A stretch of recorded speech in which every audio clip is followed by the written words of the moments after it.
Folks with cameras on already. How exciting. Give everybody a second here to get their audio connected and video if you choose to join us. Feel free, but great to see so many faces joining today to talk about all things packing for an ultra. Maybe give it a couple minutes, maybe a minute or two here for some other folks joining.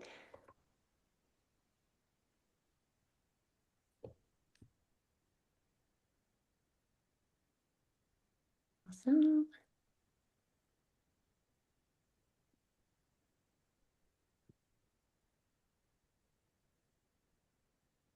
Awesome. Well, I think we'll get started here. We have like some icebreakers as we get started.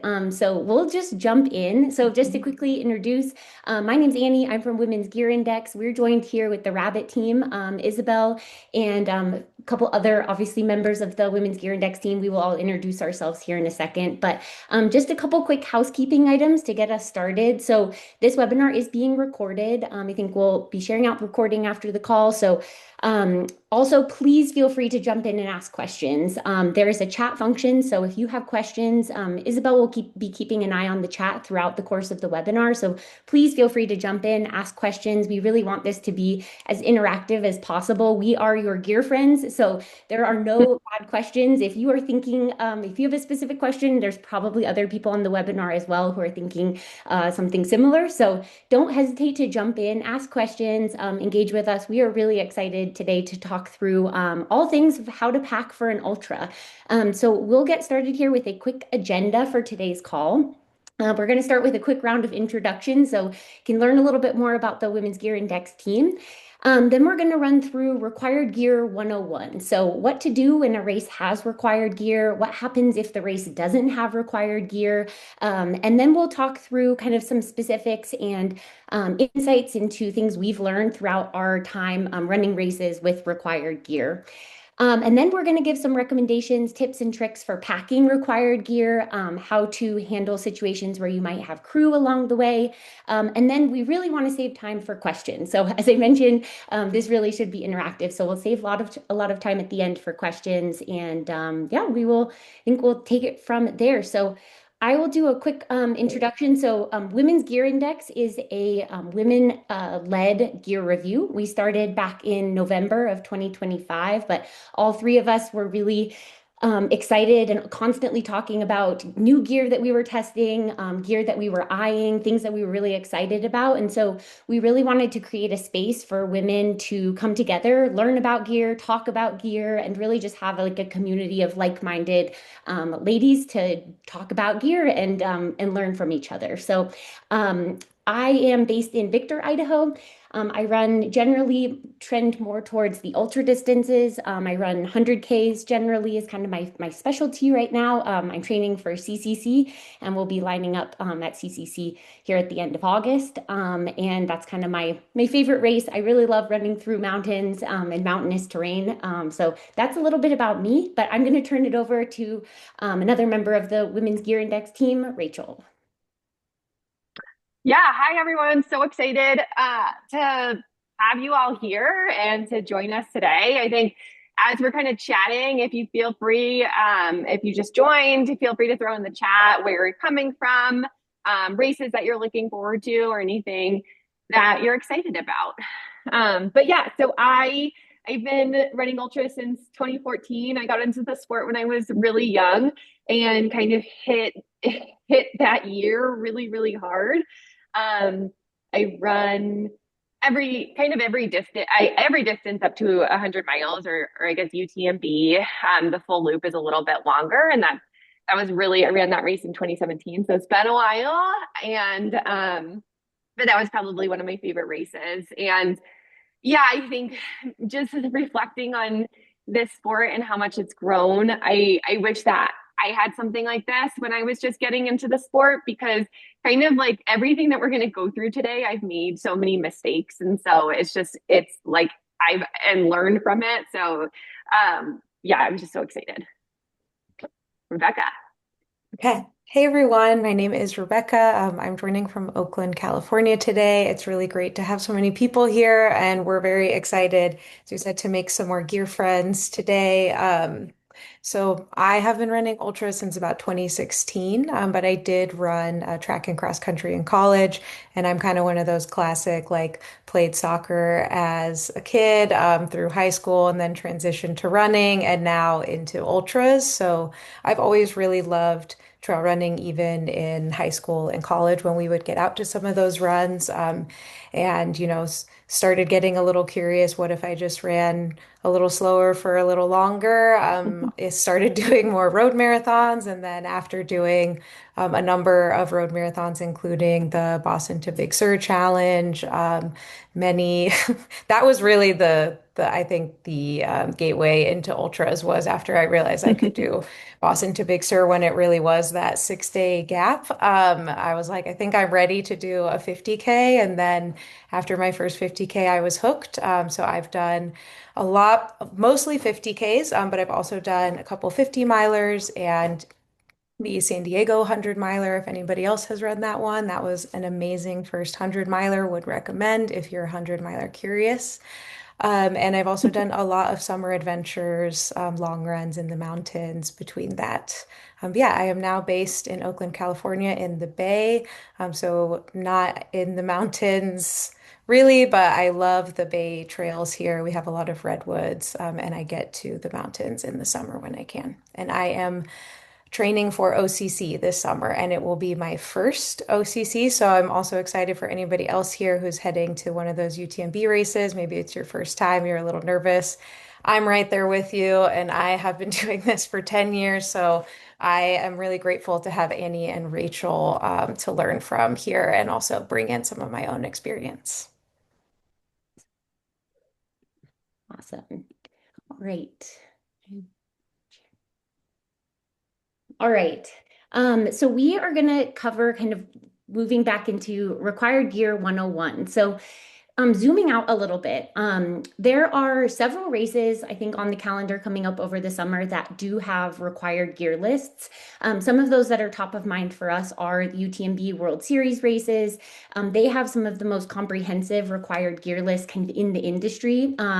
There's also races, High Lonesome has a pretty substantial required gear list because I think you do get out into kind of exposed high elevation terrain. So there are a number of races that have required gear that we will be talking through today. But there's also a lot of races on the calendar that do not have required gear. So some of the ones that are kind of coming to mind are actually Western States doesn't have required gear. The Run Rabbit Run 100, that's in September, doesn't have a required gear list, but these races, like we want to try to give some insight into what to do when there isn't required gear. So Rebecca is going to be kind of walking through some of the basics, like the foundations of things that you probably want in your car as you're driving to the race or in your pack as you're flying to the race, just to make sure that you're fully prepared. So if the weather does turn, you kind of have all the stuff in your pack to have a good day out there. So I think it is just interesting to sort of see the evolution of the sport. A lot of races really have these like strict lists, and you need to be prepared to have someone maybe on course even checking your backpack and kind of going through the gear that you've brought with you. And then there's races that are a little bit more flexible, but I think as a team here, Women's Gear Index, we like really want to recommend and like have us starting to think about like what to do when it isn't required and like what things you want to be prepared to bring from your list there. So we are going to talk through some like specific safety gear. So things like emergency blankets, whistles that you can find oftentimes in your pack. And then weather specific kits. So oftentimes we're seeing races employ kind of week of hot weather kits if they're seeing really hot race conditions, and then cold weather kits. We saw a lot of that within the last year of like, hey, the weather is turning quite cold, and now you have a whole additional set of things that you need to carry with you. So we're going to walk through all of that here. So I'm going to turn it over to Rebecca next to kind of talk through that first case of like what to do when there isn't a required gear list. Yeah, so again, think of this as like kind of your big buckets. Whether you're doing an ultra that's maybe it's in mild weather, maybe it's in kind of crazy weather, or you're planning a big summer run adventure. I'm sure a lot of people are kind of itching to get to the mountains for a big summer run. And I know sometimes, I have a lot of friends who are like, I just love doing summer adventures. Why should I sign up for a race and pay for it if I can carry everything myself? So these categories cover both of those run types. So things that we really want to focus on, yeah, we're going to go through layers, hydration, communication, kind of emergency warmth, and identification. And these show up on a lot of those required gear lists, as we'll see in the later slides. So layers to start with, this can be a thermal layer that is a thicker, maybe a wool blend performance layer that you can put on either as your base, like under a windproof shell, under a waterproof shell. This should really be something that is fitting closer to your skin and can actually keep you warm when it becomes maybe extremely windy or extremely cold, or if it gets wet, it can still help your body generate heat like that performance wool. Oh, yes, we can definitely share these slides out later. Thank you for asking. Jackets with hoods, will emphasis with hoods is really great for when there is wind, rain. If you can put that hood over a hat, and also tighten it, it's going to keep your head a little warmer too. So that's why we emphasize with hoods. I know some people might have the I think there's some like kind of snap wind layers. And again, those are for wind, like not super crazy weather. So we're really thinking more here of like what's kind of one of the worst case weather scenarios and what do you need to prioritize in order to keep you safe and warm. And as the slide says, also dry if possible. I'm a really heavy sweater. It's just like part of my running personality. So like no matter what, even if I'm cold, I'm sweating. So like I don't stay dry even when I'm cold. So I know for myself that I need like those wool blend layers. So like socks with wool in them is great. And any of those like kind of base layers are also awesome and a headband. But I will also say that a common mistake here is that you might have a jacket that's a little water resistant, or maybe it kind of looks like a rain jacket, but it's actually a wind jacket and the seams aren't really sealed tight. And we also have some story times that each of us will be sharing throughout this presentation. So this one of my story times is a few years ago, I was camping along the PCT and brought this kind of rain jacket that I thought was fine. I had gotten it for free. I was running as an ambassador at the time. I got a nice gear pack. I brought this jacket even though I knew it was probably raining. I was like, this is fine. This is probably good. We head out running. It's an out and back run. And as we get to our turnaround point, it starts raining. So I put on the jacket and I was like, okay, this is fine. And then it starts getting really windy, like the strongest wind I've ever felt in my life. And I had like tall socks. I only had shorts. Also, I did not bring pants on this run. And I had this little jacket. And that's when I learned that that jacket was not waterproof, that it was not really keeping me warm, that I didn't have the right wool blend layer underneath. And I got very, very cold. That was probably the coldest I've ever been on a run in my whole life. And thankfully, it was like, kind of a 2 hour out and back. But I really learned that day, like, hey, if I'm going to be out there for, you know, really over 90 minutes, like, I really need to be checking the weather and making sure all of my gear is going to support my safety. So just a lesson there. I was okay, but I'm sure people here also have crazier stories where maybe they weren't okay and something happened, but it definitely took me a long time sitting in a warm car with the heater blasting to turn up. So and next is hydration. So this one I'm very passionate about. As I said, I'm a heavy sweater. Normally some people are really fortunate. They just get to sip on one flask for a multiple hour run. That's great. I'm very envious of you, but always want to make sure that depending on the length of your run or if you're in a race, but how long between aid stations is really important. So you definitely want to have at least 2 flasks on you. If you're a heavy sweater, put that third flask in there. I've also learned the lesson. Don't even have one singular story because I've learned this lesson many times over that I might have thought, oh, I'm going to do this loop faster today. So I'm only going to bring 2 flasks. And then I end up taking longer because I didn't have enough water. And then I'm really missing that third flask of water. So I will say here, I think the lesson is the wait is worth it. It's okay and totally worth it to have that extra flask of water on you. And now so many apparel products, so many shorts like have those extra belts in there or like the pocket in the bra. Like I know Rabbit has the hydration bra with a pocket in it.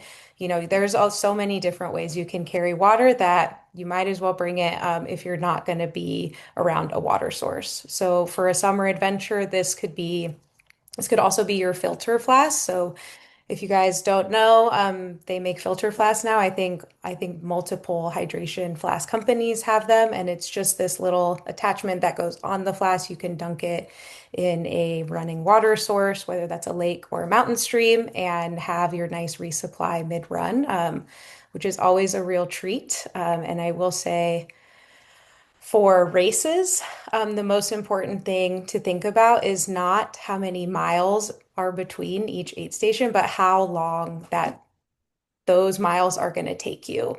4 miles of all uphill during a race is really different than 4 miles of downhill. So if you are looking, you're doing your race prep, you're looking at the aid stations, it's nice. Like I like to visualize by taking the course map and then like putting little dots where the aid stations are and really looking like, okay, am I going mostly uphill or mostly downhill? And planning out my hydration that way. Okay, communication. We can go through the rest of these faster. I think those two were pretty much the biggest. Obviously, it's important to have a cell phone or other communication device on you. So Garmin makes something called an inReach that you can bring into the wilderness with you. For a race, you will want to have that cell phone. For an international race, you want to make sure you have the international plan. And you're also able, if you want to save battery, you can put it on airplane mode if you know you're going to be out racing for a long time. But the key there is obviously always have some way to communicate with people and to, as a reminder, like always tell people where you're going. If you are out in the wilderness, this is my route, this is where I'll be, just in case, my phone's satellite, emergency satellite also doesn't work. Emergency blanket.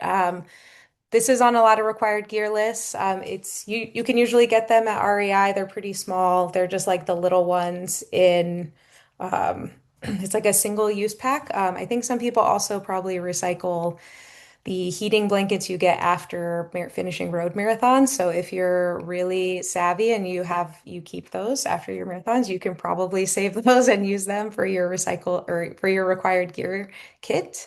And then this also includes a whistle.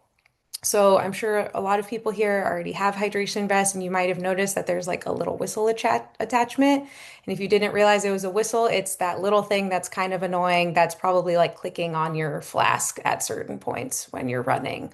So if you ever see a required gear list have a whistle on it, just know that it's pretty likely your hydration vest already has one, and to double check that to make sure you're meeting that requirement. And then identification, pretty basic, you have an ID on you, you have your passport on you, or if, you're running domestically or on those summer trails, you can even get one of those, like run ID bracelets or just another way to make sure that if something bad does happen, someone knows your emergency contact info. Awesome. Thanks so much, Rebecca. I think that was a great overview of kind of some of the key things that we need to be thinking about when we're packing up our vest, whether that's for a race or for, a long summer adventure.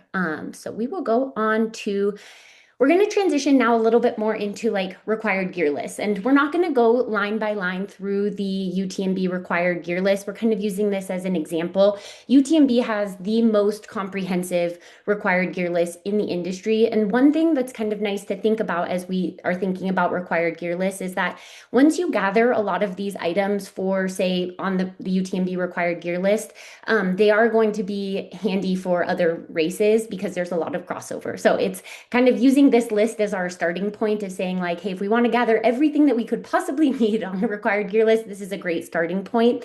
And then the other thing to think about is with the UTMB required gear list, this list also applies to all of the World Series events. So things like canyons, I just raced Tarawera. We had the required gear list and some of the like cold weather kit was employed there. So once you gather this, it is often helpful if you are racing some of the other races on the series. So a couple of things I wanted to sort of chat through, and I think the other gals on the call here too, we were talking through this and we're like, there are so many questions as we're going through the list and as we were each preparing for our own like initial UTMB races, some of the things that were coming to mind for us were like, what exactly is a seam sealed jacket? I think we hear this a lot of like, you need to have a waterproof jacket and it needs to be seam sealed. And seam sealed really just means you can kind of turn your jacket inside out and see that the inner seams have a seal. And Rebecca actually brought her a waterproof jacket that is seam sealed, so you can hopefully see it without the blur. But it Yeah. really just means that the jacket is fully waterproof with all of the seams also being fully waterproof. And so I think I really just wanted to highlight this because actually, as I was getting ready for my Tarawera prep, Tarawera pulled my jacket out of my vest at check-in, pulled the jacket out, and the woman turned the jacket inside out and was very, very like clearly inspecting to make sure that it was a fully seam sealed jacket. So just want to make sure that folks like are aware that it does need to be a fully waterproof jacket with and seam sealed and a hood. So there are a lot of great options out there, and a lot of jackets are also like coming out that are fully waterproof, but also like pack in quite small. And actually, Rabbit has a great jacket coming out this summer in their tree line collection that is UTMB compliant and will kind of meet the UTMB seam sealed waterproof requirement. So I think as we're thinking through the list here, like seam sealed jacket, I think should be kind of top of mind. Finding something that feels comfortable, you will use it. So that's the other thing is like I think last year as I was preparing, I was like, oh, I could probably find something, cheap online. But it is something that when the weather really does turn, and we saw this happen a lot at races over the last year, it is something that you want to make sure that you like it, that it works, that it's comfortable, and that it's, not just meeting the requirements, but that's like meeting your personal requirements for keeping you comfortable and warm. So I think seam sealed jacket, super important. Tree line collection coming out this summer, so keep an eye on that. We're really excited about the work that Rabbit's doing to come up with some more like really performance oriented pieces for those UTMB races. And then the other piece that we wanted to kind of chat through here is the headlamp requirement. So this is not just specific to UTMB. This is kind of we see this across a lot of races requiring not one, not well, two headlamps plus backup battery sources for both headlamps. So that means that it's not just, hey, I have, an extra spare pair of batteries for my headlamp. That means that you need to have spare batteries for both headlamps. And if your headlamp has a rechargeable battery, you need to have some way of recharging that battery. So like a backup, battery kit and the cord to plug it in. But you need some way of charging that battery on the go or an extra rechargeable battery. So you need to have the backup battery sources. And in the kind of vein of story time here, last year at CCC, due to the weather, it was really inclement weather. It was cold, there was fog. The race ended up going quite a bit longer than I was expecting. I ran through both of my headlamps and the batteries were starting to go. And I was super, super grateful that I had both of the backup battery sources because just because of the conditions, like I was having to use my headlamps on super high power. So just like, I think the things that we're recommending here, just like, sometimes you think, I'm not going to need that. And you probably will. And there really are reasons for some of these things. And I think the headlamp component is huge because it really can be the difference between, feeling comfortable and confident moving through technical terrain with your headlamp on high or, feeling like you have to conserve because you didn't bring enough backup batteries. So these are just some things that have happened to the WGI team along the way, but feel free to drop questions in. We're going to move on to like additional safety gear. And Rachel's going to talk us through some things here. Rachel, you're muted. Still learning Zoom after all these years.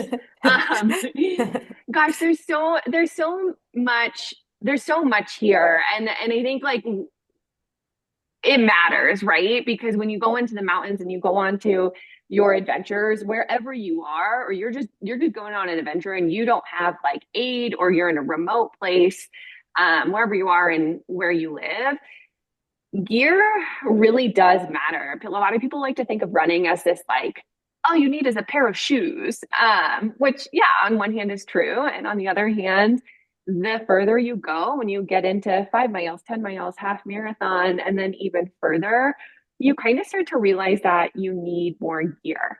Um, so a lot of the gear that is required at UTMB and other races also there's like other things that you need, right?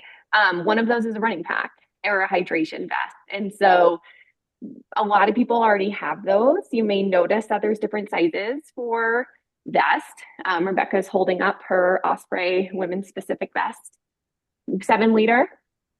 Um, 7 liter. and and so there are different sizes for a race, like for anything around like half marathon, marathon 50K, really like a 5 liter, 7 liter vest is totally great. You can fit two soft flasks, your phone, extra soft flasks in the back, and a layer.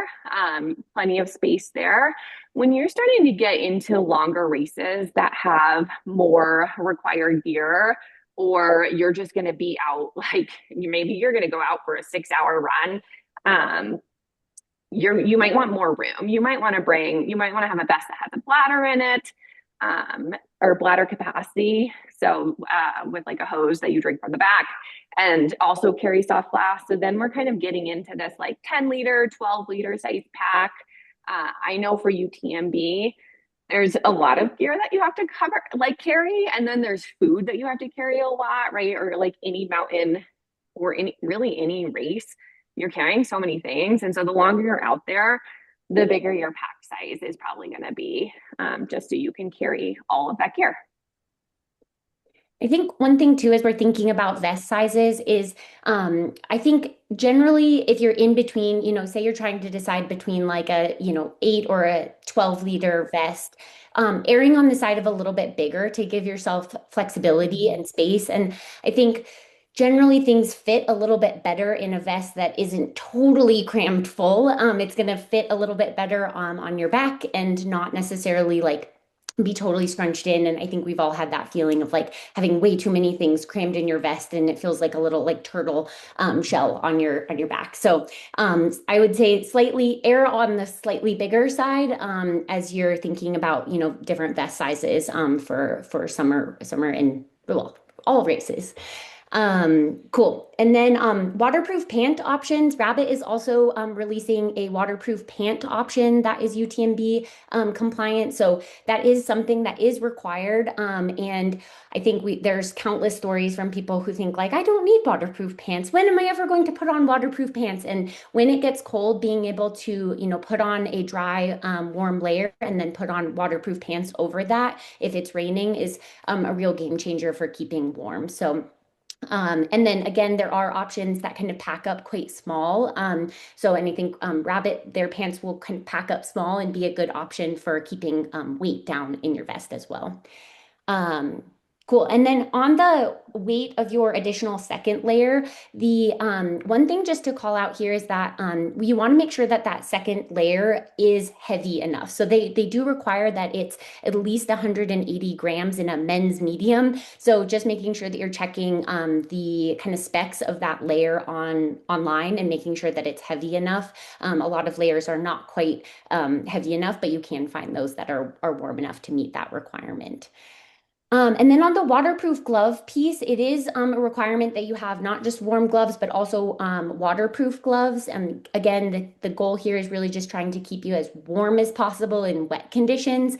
And there are some great options out there that are waterproof gloves that go sort of over your warm gloves and kind of an all-in-one option. And then the waterproof component just sort of tucks away. The other option is using Rabbit has some really warm gloves that all of us were running in all winter and using those with like a waterproof like over glove on top of that. So the key here, and I think the biggest recommendation is really prioritizing warm gloves. The main reason for that is you want to be able to access things in your vest and also be able to access your nutrition on the go.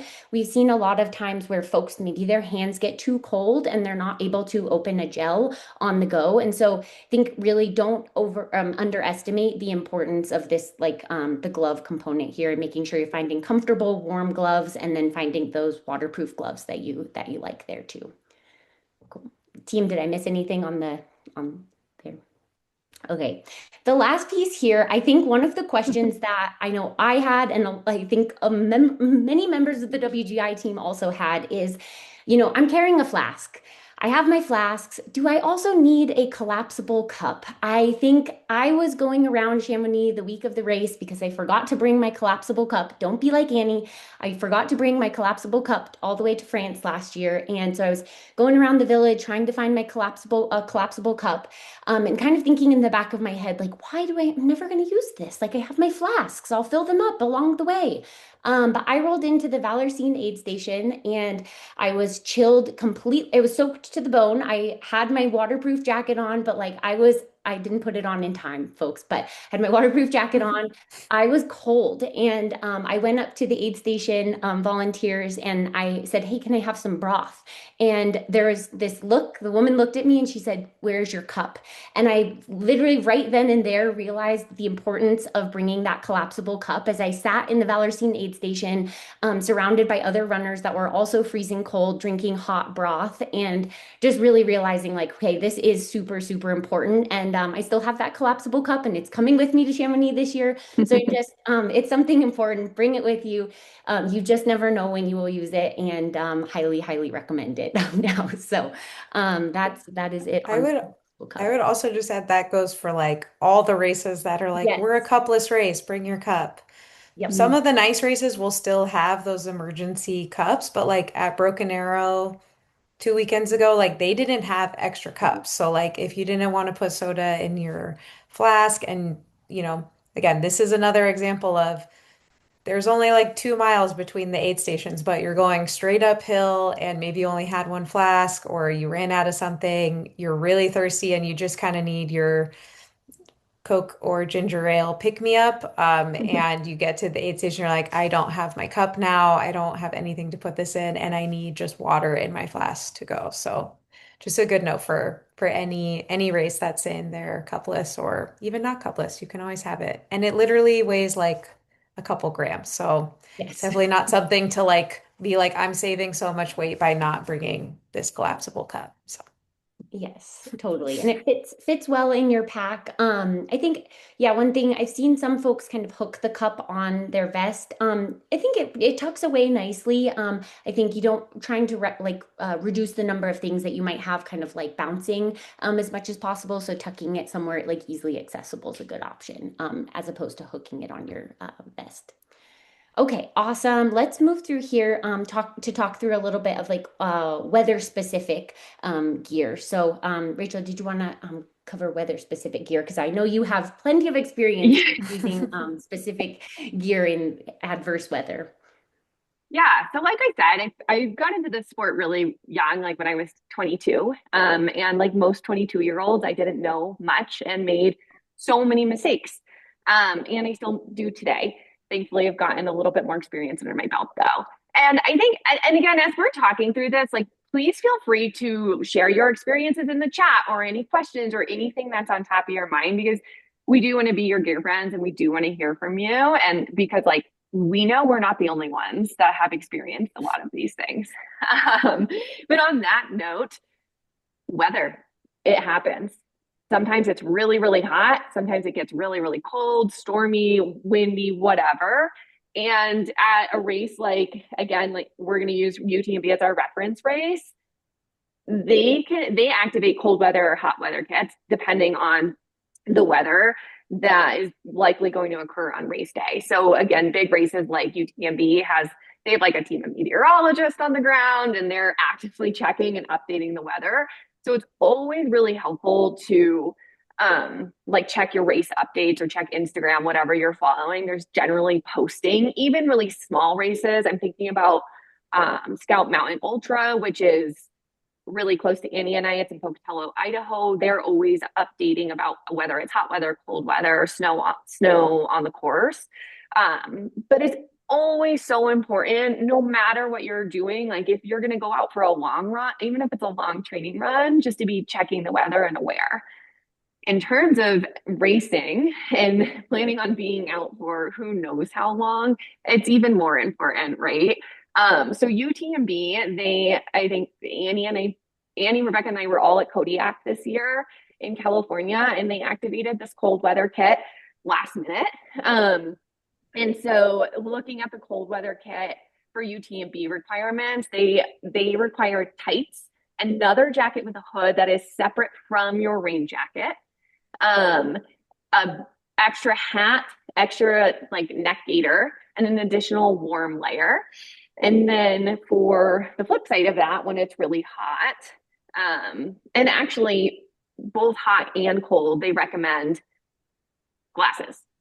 Yes. So whether it's like sunglasses or clear lenses, those are like the two options that most people think of. A lot of companies these days have photochromatic lenses, and so the lenses will shift based on the brightness, which is really great because then you could just have one pair of glasses. But Annie, do you want to tell your quick story about your glass situation? Yeah, so on the protective eyewear piece, so you'll see that there's sunglasses for obviously sun and being like high in alpine, oftentimes like really needing a dark lens. The other piece is the clear lenses. And so I think generally when I think about clear lenses, I'm thinking about like, oh, maybe it's really raining and like we want to just keep from having like a ton of rain and water going in my eyes. Not quite. I think one example actually came from this past weekend. I was spectating, and Women's Gear Index was covering Western states, and I hiked up to the top of the escarpment, and the winds were gusting to about 45, 50 miles an hour on the top of the escarpment. And I actually put on clear lenses, photochromatic lenses, because there was so much like small like rocks and dust that was whipping into the air. So I think we're thinking a lot about like, hey, clear lenses can be super important if we're running through windy conditions. And that doesn't just go for the mountains. That could be in like a desert races, anything where there's like could be particles kind of like blowing around. Those clear lenses can be super, super helpful. So I think that's just one thing. Don't underestimate these clear protective lenses as we're thinking about packing and getting ready for races. So yeah, that's Yeah. a quick note. And not underestimating, like I remember when Kodiak enacted the cold weather kit, I was like, ugh, again, right? But then I flashed back to UTMB 2017 when it was raining at the start, it was snowing up high. I was out there for 36 hours, and in that 36 hours, I used every single piece of gear that I had, and it allowed me to finish the race. A lot of people dropped out due to hypothermia that year. I think it was pretty similar to the conditions that occurred last year. I had my mom crewing for me. She was bringing me extra layers at the aid stations that I could change into. And before that, again, I was really young at the time. I didn't travel over with all my gear, and they enacted that cold weather kit. And I actually had to source gear thankfully, I had made some friends, and I had to source a pair of tights. I had to source a jacket with a hood. I had to source an extra layer just to even be able to run the race, which might seem ridiculous. But again, when you're out there for 36 hours, right, things kind of went wrong in that race. And there's pictures of me using my poles going downhill with like, you can't even see my face because I'm so covered up and muddy.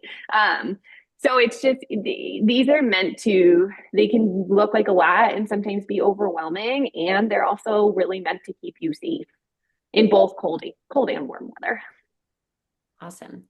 So yeah, I think keeping an eye on the notifications from the races going into the race. And now I think that transitions as well into some like tips and tricks.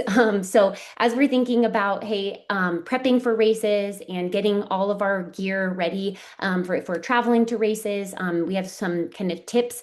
So Rebecca, I'm going to turn it over to you. Yeah, and I know we've only got 20 minutes left already, so it's crazy. And we definitely want to have time for any questions. And again, you can be putting them in the chat too. But yeah, just some tips. I'm sure a lot of people here are also experienced runners and think about this a lot. But for me, my biggest advice is definitely have that race day practice run where you're wearing your whole race kit. You got to make sure that you don't have any surprise chafe spots, or if you do, that they're ones that you were remembering to like re-up on your, anti-chafe of choice. Also, definitely you need to pack your whole vest with all of the gear that you could potentially be carrying. Because when your vest is fully packed, again, you might find a new fun chafe spot. You might realize that, oh, but now my extra flask or my headlamp is poking me in a weird spot and I need to readjust it.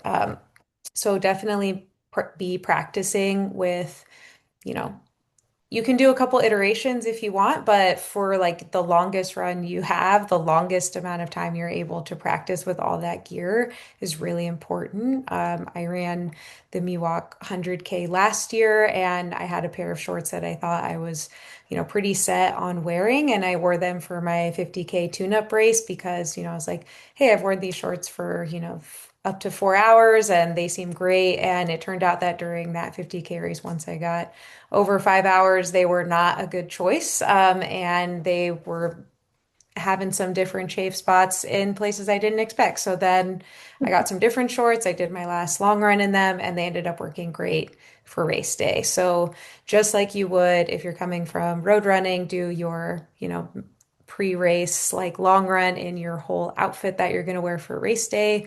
Also try to do that as much as possible before any race, especially in ultra, because you're going to be out there for a while.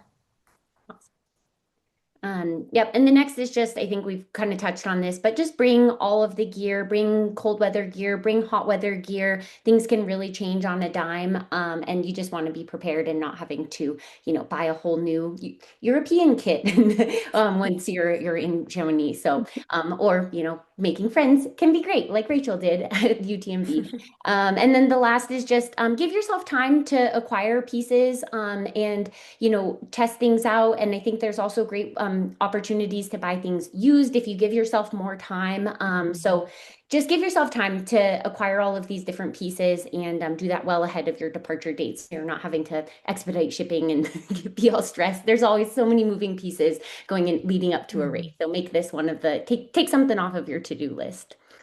Okay, we wanted to just really quickly cover a couple tips around packing and crewing. So the first one is, if possible, organize and pack your vest a couple of days before. Don't leave that to the day before the race. You're going to have a lot of things on your mind. So give yourself, a few days out from that. That also gives you the opportunity to identify, hey, maybe you didn't bring your collapsible cup and you need to go find one. So it gives you the opportunity to really make sure you have everything perfectly dialed in.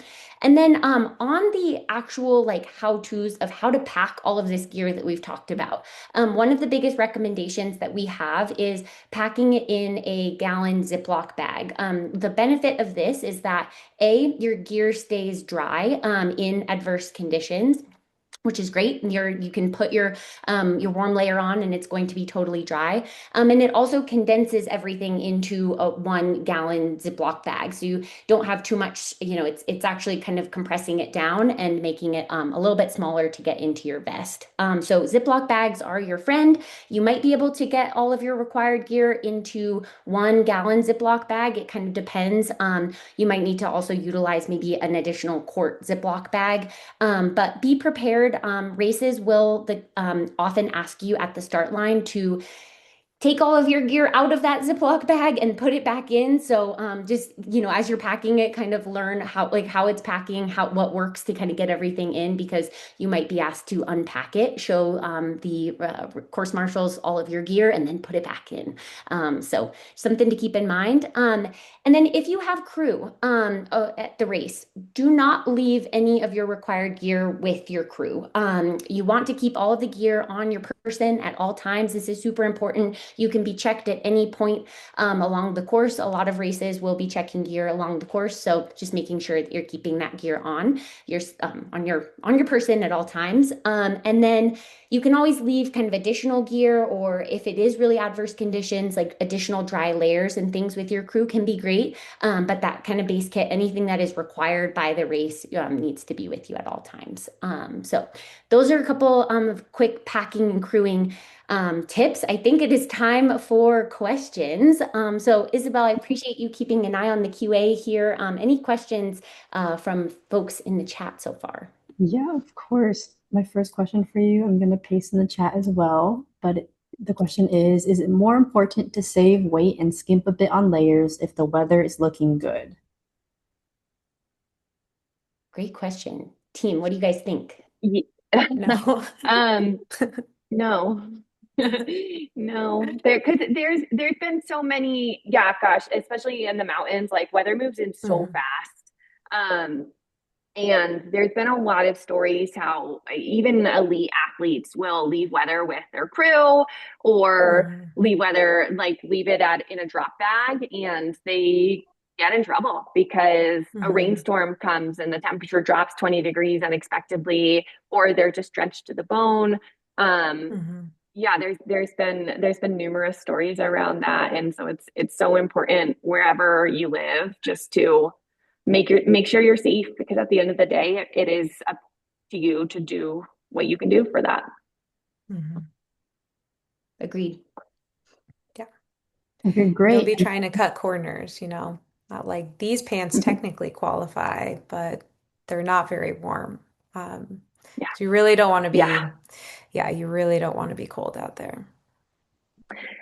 And just quick note, I see there is another question in the chat that we'll get to, but if you also want to if you're on video or you want to unmute and chat, we'd love to hear your voices too. Okay. Do we want to answer Allison's okay, we got a couple. We'll do Allison's because it was in the chat and then we'll get to you. Thanks. How Sorry, often I do you just didn't want to practice? interrupt. Oh, yeah, no problem. Okay. Hey, Allison. Hi. No, I was just wondering how often you actually practice running with all of your gear, especially if maybe you don't know Mm, if there's going to be kind of the extra kits required or not. And like I am totally guilty of like finding new chafing spots at terrible points. But I also don't want to carry everything I don't need to carry on like a regular mhm, Tuesday. mhm, mhm. Yeah, good For me, question. I would try like at least one long run and and if you can, I know it's probably not great to be like, no man, I gotta schlep all this stuff on my like fair weather long run. But like the way I think about it is like try at least one long run, and if you can't even get that in like at least up to an hour, you're not gonna really figure out where those chafe spots are, but you just need to know like what might poke you that you don't like, and like, hey, I need to get my gels out quickly, or I need to refill my flask, but I have too many gels shoved in here, so now I can't put my flask back in easily. Like those are kind of the key things you're looking for too with that. So I would say at least like an hour of long run where you take things out, put them back in, and can just get the feel for it. All right, Annie or Rachel, anything else there? Yeah, I think same thing with clothes, right? Like I Hmm. find myself is what I race in is generally the outfit that I'm running in the most that I love. But like thinking, I always have a temptation of like, I'm gonna get a new shirt for race day or something. And so just making sure, again, like I've made this mistake before, making sure that you're, if the temptation is there or whatever, you are wearing that for, like Rebecca said, at least a long run or two or a medium long run, but certainly not every weekday, right? Like that would be exhausting. Definitely.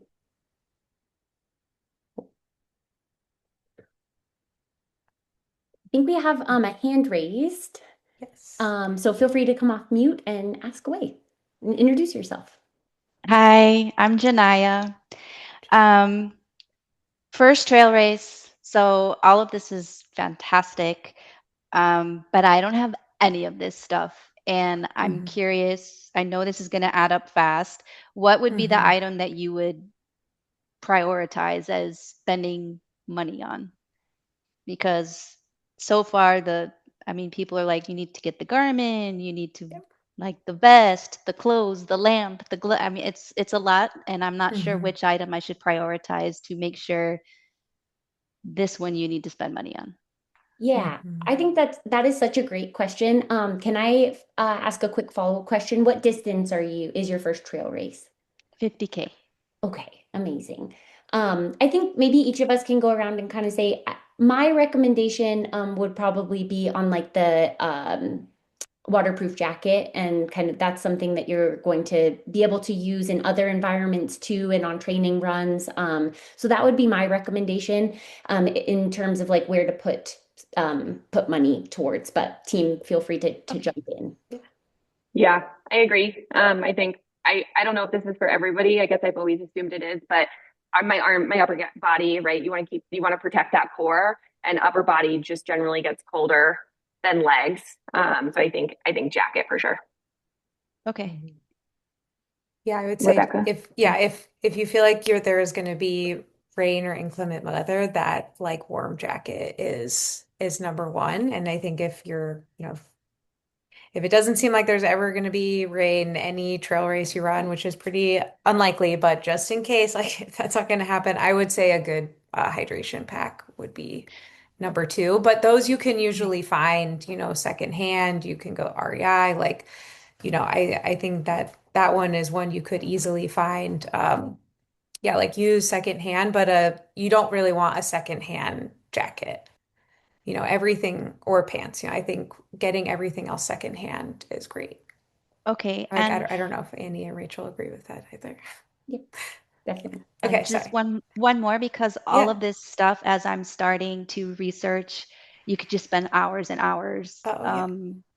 comparing. And so your WGI Mhm. is a site where you've already done that and you can just click Yeah, on an Yeah, we have a item lot of and different gear on there now, and you're always welcome to, find us on Instagram and send us a DM. We'll have our email again on the last slide. It's hello at Women's Gear Index, at G or at womensgearindex.com. Like all of us are all checking our Instagram and like responding to messages all the time. Like we're very happy to help. Yeah, awesome. I please look reach forward to out. checking it out. Yeah. Thanks. Okay, we have another question in the chat. How to practice with your race gear when your race weather conditions are so different from living conditions. Oh, that's a good one. Now, what if you don't really get the rain a lot and then it's going to be rainy on your race day? Annie or Rachel, do you guys have any experience with that? Yeah, gosh, great question. I think if you I'm thinking a few people have said they're in Texas, and while I've never been to Texas, I feel like it is really hot in the summer, right? And so if you're like training for a race that's maybe in the mountains, or maybe in, yeah, like Colorado, just to say, is like, yeah, that might get really cold at night. I think if you can even practice just wearing like you might kind of hotbox yourself in a rain jacket, like make yourself really sweaty like a sauna inside.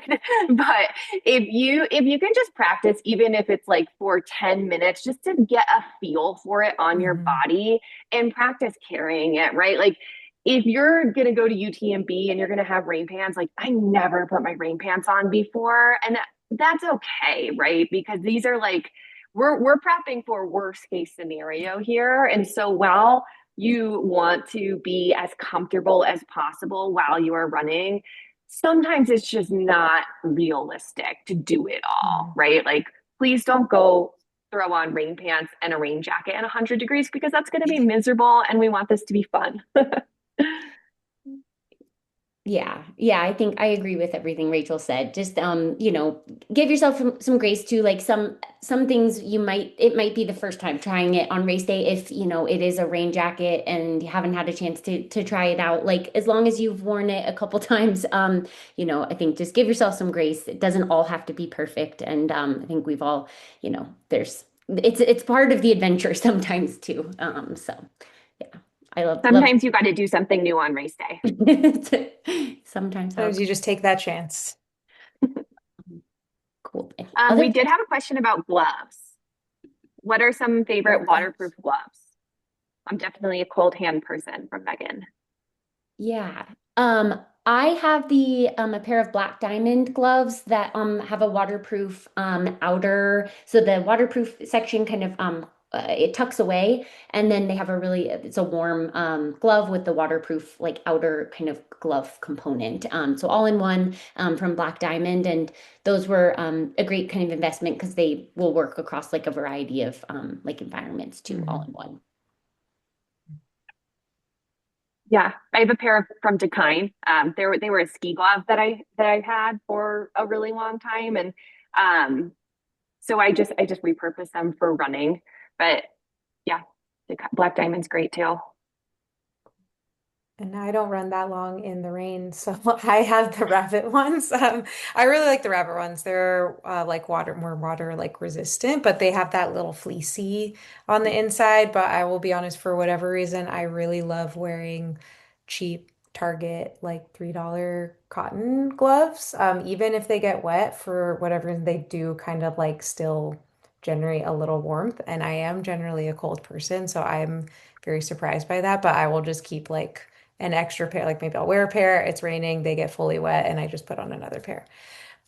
Would not be my solution for running an ultra, but for like, when it's raining in the bay and I have a couple hour long run, like that does just fine.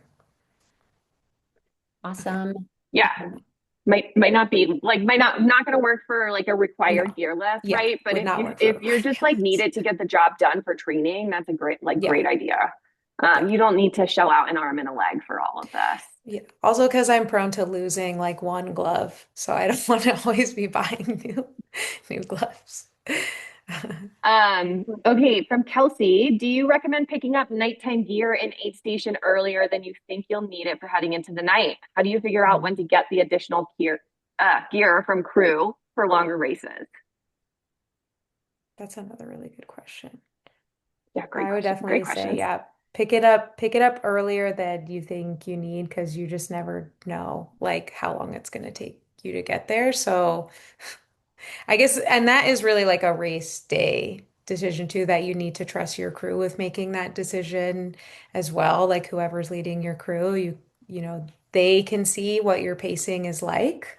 So they might say, "Hey, I'm going to put this in your pack Mhm. and we'll see you next time." Maybe you get there before it gets dark, but also you're way safer that way. Like you definitely don't want to like not take your headlamp to motivate you to go faster. Like that's not the way to think about it. It's like be prepared, be proactive. Yeah.